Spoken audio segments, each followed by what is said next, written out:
Halo, selamat malam pemirsa. Indonesia Business Forum kembali menjumpai Anda bersama saya Agita Mahlika. Pemirsa, seperti yang sudah kita saksikan dalam paket pengantar tadi, musim kering berkepanjangan, El Nino, dampaknya besar sekali. Ini bisa mengancam adanya krisis pangan, bahkan juga tadi melonjaknya harga pangan. Lalu bagaimana kemudian Indonesia bisa mengantisipasi dampak dari El Nino ini?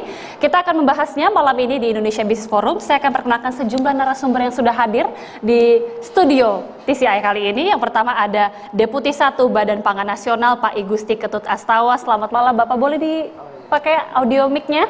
Selamat malam Mbak Gita. Selamat Sehat malam. selalu. Sehat selalu. Selanjutnya juga ada mantan Dirut Perumbulok Bapak Sutarto Ali Muso. Selamat malam Bapak. Selamat malam Mbak Gita. Selamat malam kita semua. Baik. Salam sehat. Berikutnya ada Ketua Umum Asosiasi Pedagang Pasar Seluruh Indonesia, Bapak Sudaryono. Apa kabar Bapak Sudaryono? Terima kasih, selamat malam. Baik, alhamdulillah. Oke. Dan selanjutnya tentunya ekonom kita, Mas Bima Yudhistira. Selamat malam, Mas. Selamat malam, salam sehat semuanya. Salam sehat semuanya. Saya langsung awali ke Pak Sudaryono. Sejauh ini kita melihat ya, ada sejumlah komoditas pangan yang kemudian sudah mengalami kenaikan harga. Mungkin bisa dibagikan bagaimana kemudian sejauh ini harga-harga pangan di sejumlah pasar, Pak?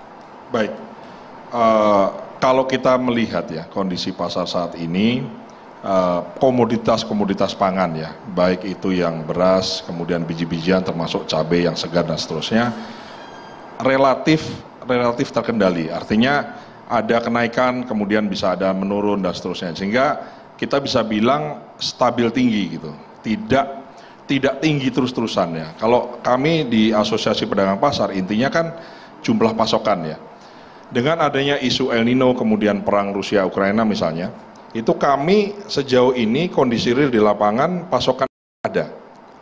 Pasokan itu aman ya. Kalau kita menilik pada pengalaman-pengalaman kita yang lalu misalnya telur atau misalnya beras dan mungkin lebih ekstrim lagi kasus minyak goreng misalnya, kondisi saat ini bisa dikatakan relatif oke lah gitu ya, relatif oke. Nah, kalau kami ini kan sebetulnya pedagang pasar ini kan adalah di tengah ya, atau kita adalah pihak yang berhadapan paling terakhir dengan konsumen, khususnya untuk kelas masyarakat yang menengah ke bawah ya.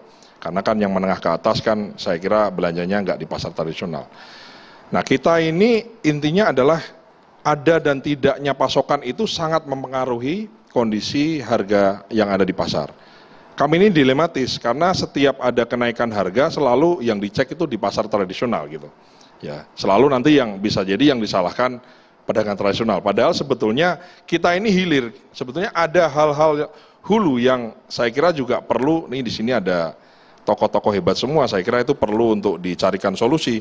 Bagaimana misalnya perang Ukraina sama Rusia mempengaruhi harga pupuk itu bisa berpengaruh di pasar, harga komoditas itu bisa tinggi. Kapan-kapan, mungkin sekarang baik-baik saja, apalagi kita dihadapkan pada kemarau panjang ya, misalnya ke El Nino. Kalau sudah tahu begini maka saya yakin dan saya berharap bapak-bapak kita, pemangku-pemangku kebijakan ini, saya berharap sudah menyiapkan strategi khusus, jangan pasrah terhadap keadaan gitu. Sehingga rakyat, khususnya kalau pedagang pasar sekali lagi karena kita ini dihilir, apapun harga, apapun stok yang ada kita salurkan. Tinggi kita jual lebih tinggi karena kita ambil untung, rendah kita jual rendah, tambah untung sedikit lah gitu. Jadi kalau kami sangat mendukung apapun langkah dari pemerintah. Tadi Pak Jokowi menyampaikan misalnya lakukan operasi pasar. Ini saya di forum yang baik ini saya ingin menyampaikan operasi pasar itu baik. Tapi saya berharap operasi pasar itu tidak dilakukan oleh pegawai BUMN, tidak dilakukan oleh dinas-dinas perdagangan atau pertanian, tapi dilakukan dengan melibatkan pedagang harian. Nah, itu juga harus dipikirkan. Nah, pernah ada satu kasus dengan Badan Pangan, termasuk dengan BUMN ID Food, operasi pasar itu barangnya disalurkan ke pedagang, kemudian pedagangnya dijanji, jadi kita membuat komitmen bahwa kita akan jual sesuai dengan HET, sesuai dengan harga yang ditentukan oleh pemerintah, dan baik. Sehingga ini saya kira perlu untuk dilanjutkan lebih luas. Karena apa? Sebagian besar pasar tradisional di seluruh Indonesia itu milik pemerintah, dibina oleh dinas-dinas pemerintah itu sendiri, sehingga harusnya lebih bisa dikontrol, lebih bisa diayomi, lebih bisa diajak, dan ikut partisipasi dalam kestabilan harga. Kira-kira begitu, Mbak. Oke. Tadi sebelumnya juga sudah diungkapkan, selain El Nino ada juga dampak geopolitik seperti tadi kondisi Rusia dan juga Ukraina yang menyebabkan ada kemungkinan nanti bisa ada kenaikan harga pangan. Berdasarkan pengalaman sejauh ini Pak Sudaryono, dampak El Nino ini seperti apa nantinya untuk di pasar? Apakah memang akan terjadi lonjakan harga lebih lagi daripada ini? Saya kira kalau negara lain sudah ancang-ancang ya, saya kira ini juga, menurut saya begini ya, terkait El Nino ada atau tidak ini ngomong gitu ya. Saya kira pasokan barang itu harus ada. Oke. Kalau kami ini, misalnya kita ngomong beras aja deh gitu. Beras itu kan selalu jadi isu, impor, tidak impor dan seterusnya.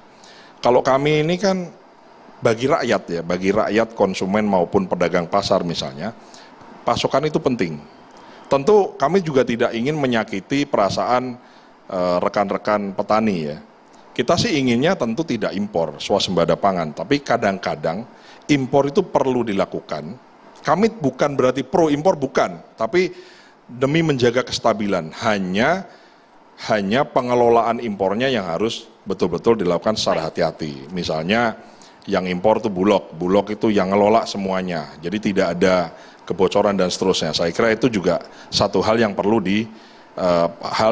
atau harus menjadi langkah antisipasi. Hanya kan ini pertanyaannya dengan El Nino, perang Rusia Ukraina, negara lain mau nggak ngekspor barangnya ke Indonesia, kan begitu pertanyaannya.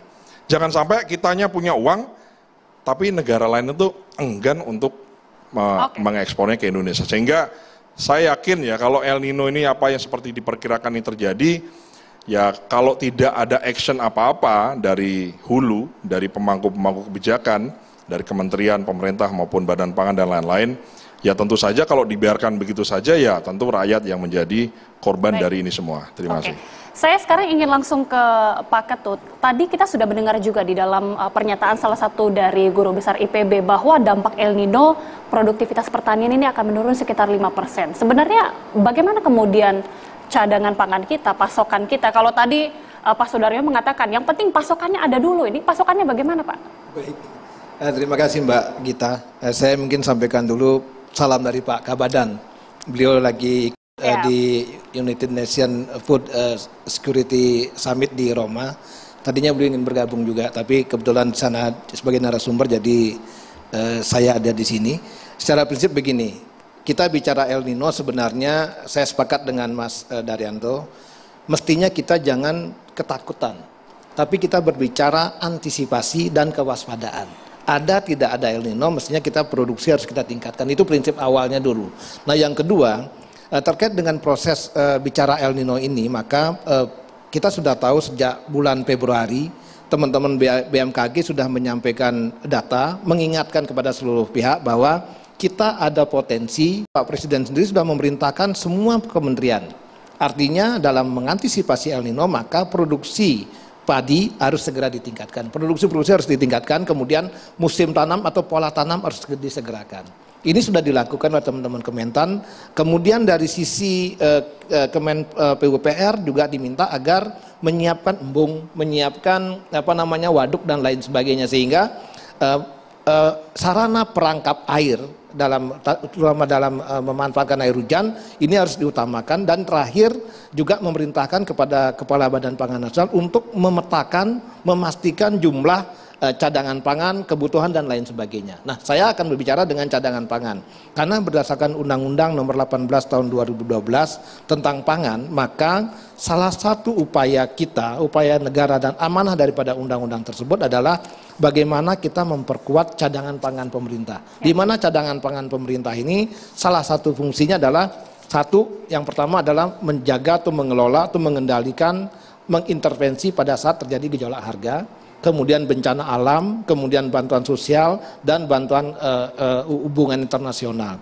Ini manfaat daripada cadangan pangan. Nah, kemudian apa langkah Badan Pangan Nasional? Badan Pangan Nasional sudah, khususnya beras, sudah menugaskan Bulog untuk menyediakan cadangan pangan sebanyak 2,4 juta ton di tahun 2023, di mana 1,2 juta ton untuk digunakan sebagai operasi dalam rangka kendali harga, kemudian 1,2 juta ton berikutnya sebagai carry over untuk tahun 2024. Nah, kekuatan cadangan pangan menurut saya, menurut kami di Badan Pangan Nasional ini menjadi sangat penting dan urgent dilakukan, karena betul kata tadi, bisa saja beberapa pihak, beberapa kondisi dengan adanya El Nino akan berpengaruh. Tapi kita selalu harus optimis, dan saya sendiri selalu optimis, kita negara yang memiliki pengalaman-pengalaman dalam rangka menghadapi berbagai macam problem, dan contoh kasus bagaimana kita berhasil mengendalikan pandemi COVID. Nah, ini juga salah satu bukti kita kalau kita bersama kita berhasil. Oleh karena itu pemerintah dengan kolaborasi yang kuat kita yakinin bahwa dampak El Nino kita bisa eliminir, dan kita dengan kekuatan kebersamaan saya kira produksi bisa kita kuatkan. Untuk cadangan beras khususnya, kan kita ketahui kita biasanya mengimpor ini dari Vietnam, kemudian dari India ataupun dari Thailand. Sementara kita ketahui juga sejauh ini negara-negara tersebut yang biasa kita andalkan ini bahkan menutup keran ekspor mereka dikarenakan dampak El Nino yang sangat mengkhawatirkan. Untuk mengamankan cadangan mereka ini, bagaimana kemudian langkah yang dilakukan? Bisa dijawab usai jeda, Pak? Kita kembali sesaat lagi, pemirsa.